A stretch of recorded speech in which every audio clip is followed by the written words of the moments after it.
I'm just walking my dog, singing my song, strolling along. Oh, it's just me and my dog, catching some sun. We can't go wrong. My life was lonely and blue. Yeah, I was sad as a sailor. I was an angry one too. And there was you up here. Hi, my name is Whitney Smith, and I'm here to host Rescue Roundtable for this interesting show that we're going to do today about pet first aid. Maybe you have some first aid going on for your child or yourself, but do you know how to give first aid to your pet? I don't think I do. Probably run to the phone. That would be my first aid. We have here Denise Fleck, who runs Sunny Dog Inc., and she is a one-woman first aid whirlwind. And welcome, Denise. Well, thank you for having me here. I hope to enlighten your viewers today on some things they can do to help their pets, because pet first aid is not a replacement for veterinary care. But what I'm trying to teach my students to do is to be there on the spot when an emergency happens and react quickly so that they can do things to save their pets' lives. Because we aren't replacing veterinarians, we're trying to become a team member with them for the health and safety of our pets. Well, obviously with humans, it's seconds can save somebody's life. Exactly, and you can have the most competent veterinary professional in the world, but if by the time you actually deliver that pet to his hands, the pet has passed away, he's not going to be able to work his magic. So if you know how to perform rescue breathing and CPR, you can artificially keep that dog's heart and lungs working until you get to the vet. If you know how to lower a pet's body temperature, you can prevent his brain from swelling and prevent permanent brain damage and death. If you know how to stop bleeding, you can prevent that pet from bleeding out on the way to the vet. So all these things are important things we can do, you know, on the scene when something happens, and truly become a team member with the vet for the sake of our pets. That's great, not only for your pet, or if you happen to see a pet in the street or a dog that's been hit by a car. Exactly. I have a lot of people in the street taking classes, as well as a lot of rescue workers take my classes, because they often see, you know, pets in bad situations. That's great. Well, we have a clip that in which you kind of go into your background and how you got into doing this. Terrific. And I'll explain some of it. I'll explain some. We'll have more questions afterwards. And once upon a time, in a land not too far away, my husband and I awoke to the precious face of our yellow lab, Sunny. Sunny couldn't get up off the floor, and when she tried, she literally let out blood-curdling screams. Well, Sunny was adopted from the Burbank Animal Shelter by my husband and I as our first anniversary gift to each other. And as we had many adventures and went on through the years, she had many difficulties along the way. But when she was struck with a severe back injury, I shifted gears, because it was a very helpless feeling not knowing what to do when my furry kid was in need. And I left my job and started learning more and more about animal care, and jumped on the bandwagon of teaching pet first aid and CPR. wow. So I'm just curious, how did you get into doing pet first aid?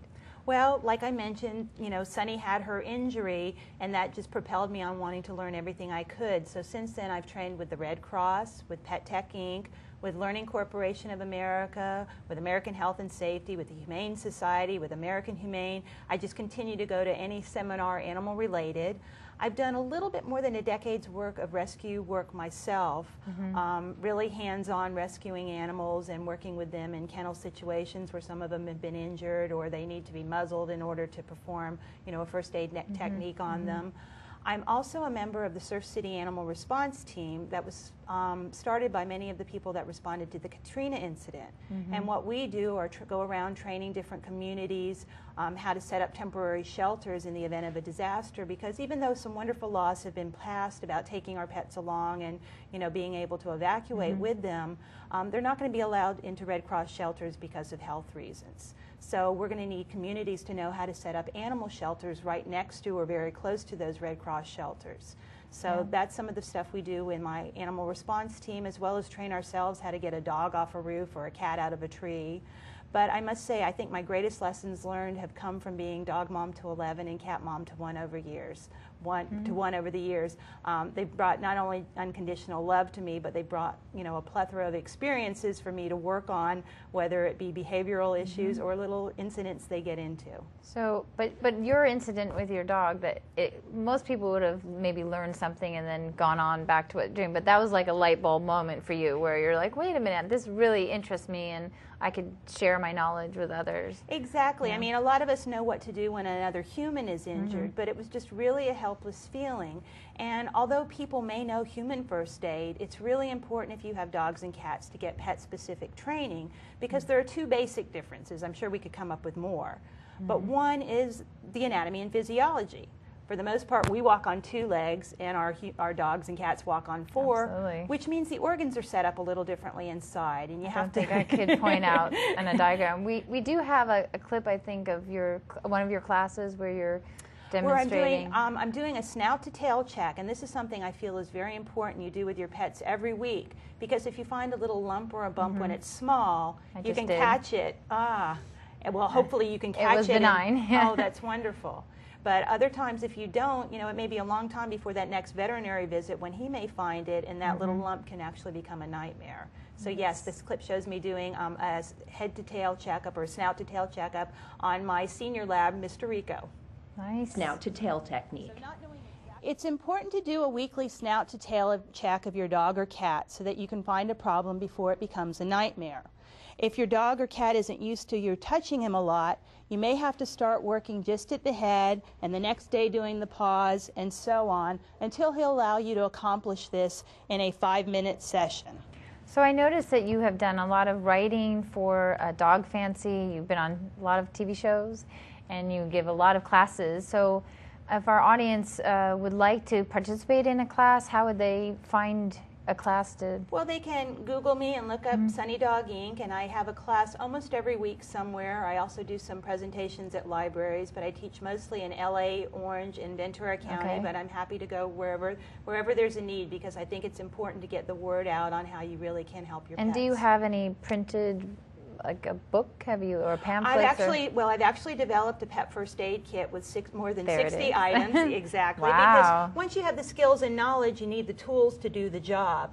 We all may think we have these things at home, but when you have an emergency, a lot of precious time can be wasted running upstairs for the peroxide or looking under this cabinet for the bandages. So it's important. Also, I don't think the Band-Aid would stick. No, exactly. So we have special vet wrap in here that, Nice. or flex wrap that works well on our pets, as well as thermometers, as well as special electrolyte replenisher for dogs and cats, because sometimes when they get overheated, they need things like that. We have tick removers and all different kinds of things in here that are really helpful in the event of an emergency or sudden illness. I have to say, a person that adopted a dog from us, her other companion dog, she got sick, and she knew what an average temperature was for the dog, and I realized I have no idea what a base temperature for a dog is. Exactly. If you're going on the 98.6 for us humans, that's way too low for our dogs. It should be about 100.4 to 102.5.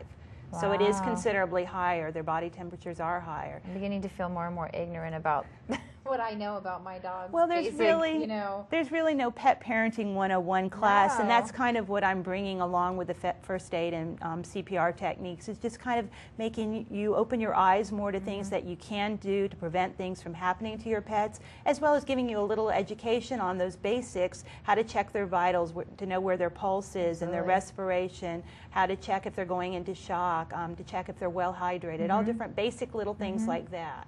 Do you feel there's a difference? Is it easier or more difficult or the same between dogs and cats to evaluate their? For the most part, cats don't like us poking around as much. Dogs, will more often roll over on their back and let us give them a belly rub, so we can really do that snout to tail check really well, whereas with some cats it's a little bit more difficult. But, I say always start slowly. You don't want to alienate the pet. You want it to be a fun bonding time for you and your dog or cat. So if they've had enough after you've just checked the ears one day, wait to move on to the snout or the tail until next time, until they get more comfortable with the touch. Well, definitely also, I think, even more so with people, pets tend to get into trouble and injuries, and the opportunity probably to provide first aid is It quite prevalent. It comes up rather often, yes, because we can't put our dogs and cats in a plastic bubble and keep them safe. No. We have to keep our eyes open, but we have to let them live their life. But they're always going to be snapping at bees, so there's bee stings to worry about. Even when we're clipping toenails, sometimes we can cut one back a little too far, and sometimes those things can really bleed. But they can, they walk around without shoes for the most part, so they can have cut or torn pads. Heat stroke is something really important to keep our eyes open for, because the #1 cause is pets being left in a parked car, and every summer we hear it happening. But they can get heat stroke from being in a backyard without enough shade or water too. Or if their fur is too matted, that retains a lot of heat to their bodies. Even in crates and kennels, you want to make sure there's good airflow and ventilation, because a pet can quickly become overheated, because unlike us humans, they don't sweat. They basically have this panting going on, which is sort of an evaporative cooling that all system. The time. Yeah, it's hard for me to actually tell when she's hot because she's always doing the panting. Yes, but no, she's an older dog too, so she's got a lot of fatty tumors, and I think she's right. So those other things can contribute, right. But obviously, if you know by the environment and if something's out of character, right. that's why the snout to tail assessment is so important, because it gets you to really know your pet. Because if you know what's normal for them, then you can more quickly determine when something's not. Absolutely. So, and you actually do CPR. We do. I actually had to do it in a class one time where somebody came in running off the street that their dog had been hit by a car. But yes, we do hands-on practice in the classes with stuffed dogs and cats, and a CPR mannequin, both feline and canine, where we can actually breathe into them, and we give mouth to snout resuscitation. And then we compress on the chest to simulate the CPR portion of the process, so that really, it can be a lifesaver.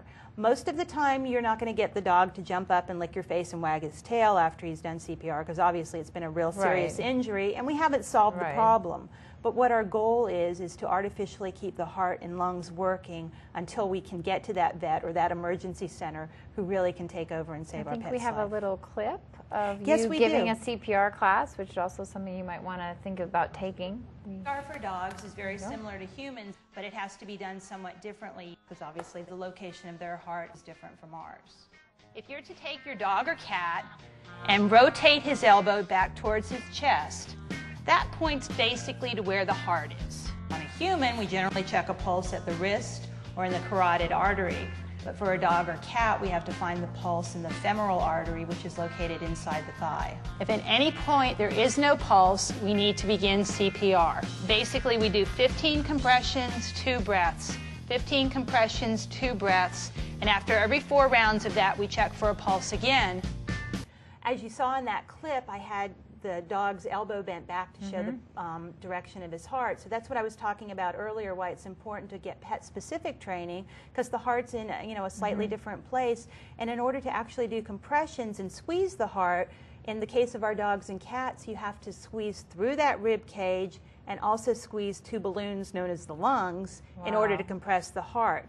So that's one of the reasons it's really important to get the pet training. But the second reason is... How exactly do you do the mouth-to-mouth? Their snouts are so long. Like, how do you keep the air from? Well, you close off their mouth, like in that clip, and you actually make contact. You make a seal with your lips around the nostrils and blow into it. Now, if it's a smaller animal, depending on your size, you may actually have a little bit of their mouth in your mouth as well. But the goal really is to breathe into the nostrils.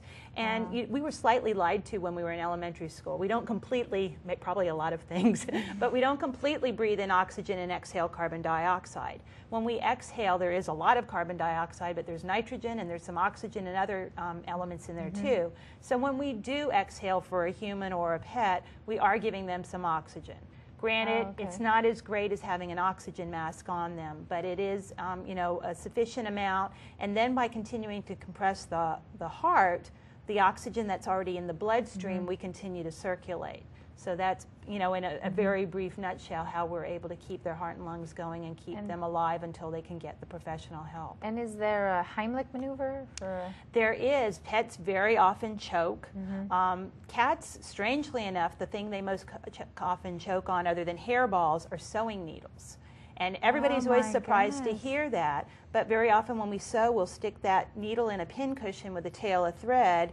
And cats are attracted to ribbons and string and all things like that. So they start chewing on that thread, and along comes the needle. So if you ever see yarn or ribbon or any string-like material coming out of either end of your pet, don't give it a big tug. Right. Give it just a little gentle tug, and if there's any resistance, cut it off so they can't swallow anymore. But, you know, ASAP get to that vet emergency center, because you don't know what's on the other end or if it's caught, and you don't want to pull against that. But dogs, for the most part, choke on bones and toys, the little squeakers, or just even the polyester fiber fill out of their toys, or rawhide chews. So there's something very similar to the Heimlich maneuver we do to help them expel the item. If that doesn't work, I also have another technique called chest thrusts. I like to give people a couple of different techniques, because we come in all different shapes and sizes, and so do our pets. And, you know, some things just may be easier for us to maneuver. So it's good to have more than one way of doing something. So in addition to the Heimlich type maneuver, we also do chest thrusts to expel the object. Is there much success if the animal, say, has fallen into the pool?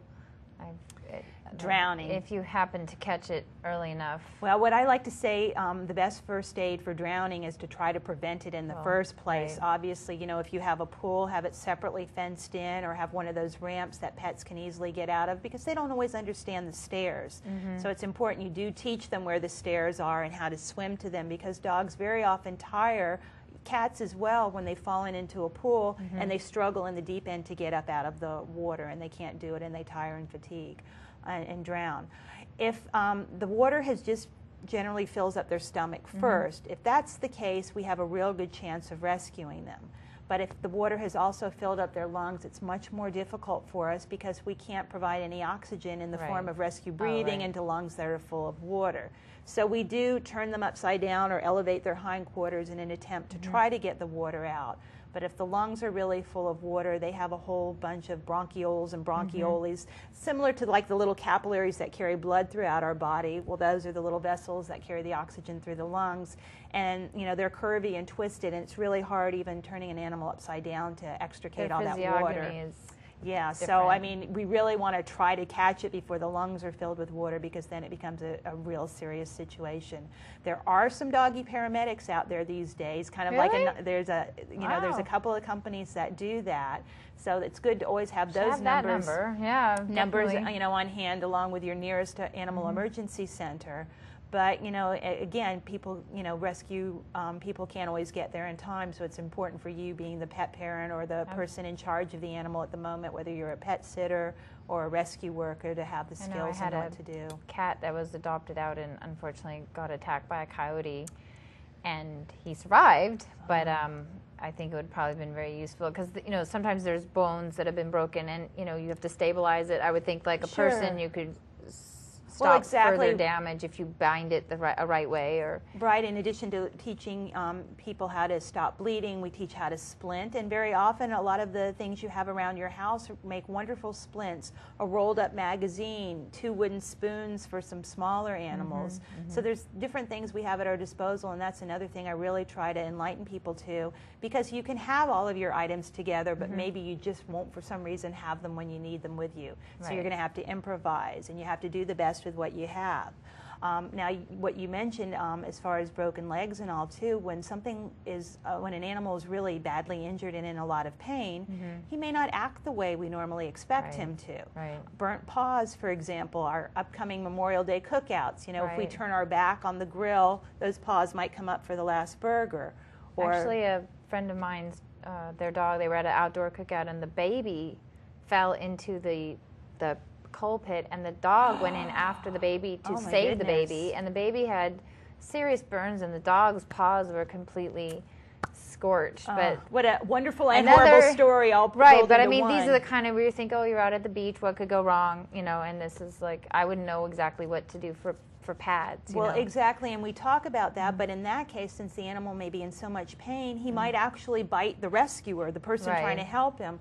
So we also cover how to put on a temporary muzzle, because sometimes, in order to prevent it from becoming a human first aid issue as well, we may have to muzzle or restrain our pets in some fashion in order to allow, in order for them to allow us to do the appropriate pet first aid technique we need to do.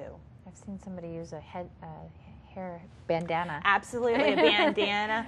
I always say, ladies, if it's a dress-up day, pantyhose makes a wonderful muzzle. You can use a belt if you're careful where the prong and the buckle are. But just a strip of fabric, whether it's a sheet or even a piece of T-shirt, comes in handy. Something most people that have animals have around are leashes, or even your gauze roll out of your pet first aid kit would work as a muzzle. I think I need to have one of these in my car. There you go. I thought I had a lot of rescue. My trunk is entirely comprised of blankets and carriers. The leashes and probably water and water bowls and all that. Yeah, but that would be wonderful. Well, it's got antihistamines for bee stings and antacids for upset stomachs, as well as all the bandaging materials and water bowls. And I think another thing is of my friend adopted 2 kittens, and she had no idea that all of the plants she had were actually toxic. And the kitten got into one and was acting very lethargic, and she took it to vet. Now, she got different opinions. She did some online research.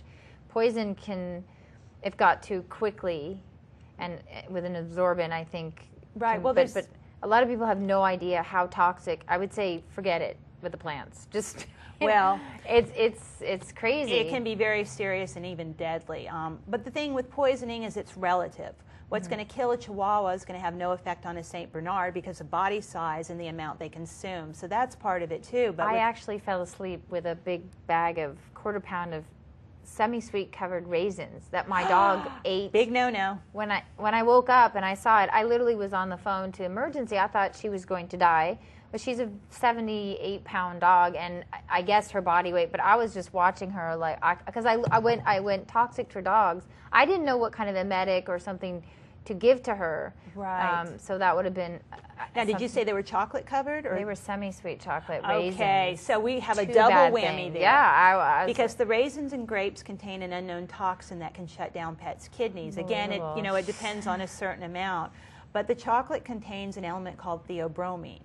Theobromine is both a cardiac stimulant, meaning it speeds up the heart, and it's a diuretic, meaning it pulls fluids out of the lungs, out of the body, excuse me. So you can have rapid heart rate, vomiting, diarrhea, seizures, and even death from a pet eating chocolate. And the darker the chocolate, the worse it is for our pets. They say the dark chocolate's a good antioxidant for us humans. For us, right. But the darker it is, the worse it is for our pets.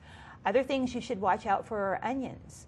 Onions, garlic, and chives can actually cause hemolytic anemia in our pets and cause kidney problems. Wow. Macadamia nuts, you can feed your Doxy a couple of macadamia nuts, and in the morning he won't be able to walk. His back end could be paralyzed. Sometimes, macadamia nuts. Right. So, and you got to really be careful because sometimes the macadamia nuts are chocolate covered. So again, you've got the double problem there.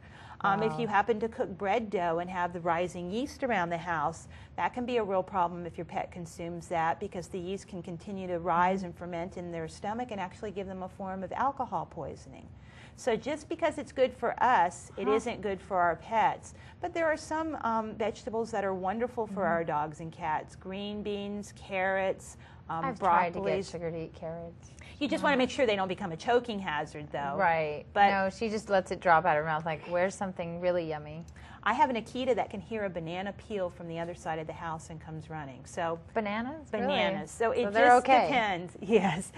But like I said, especially with the harder, crunchier vegetables, which are wonderful for cleaning their gums and teeth, you just want to make sure they don't become a choking hazard, that they actually chew them up, or you give them small enough bites that they don't, swallow a large piece of carrot and then have a choking issue as well. It seems like your training would be such an asset to, the vets when you come in through the door and you've already got something taken under control. It would be it is life and death.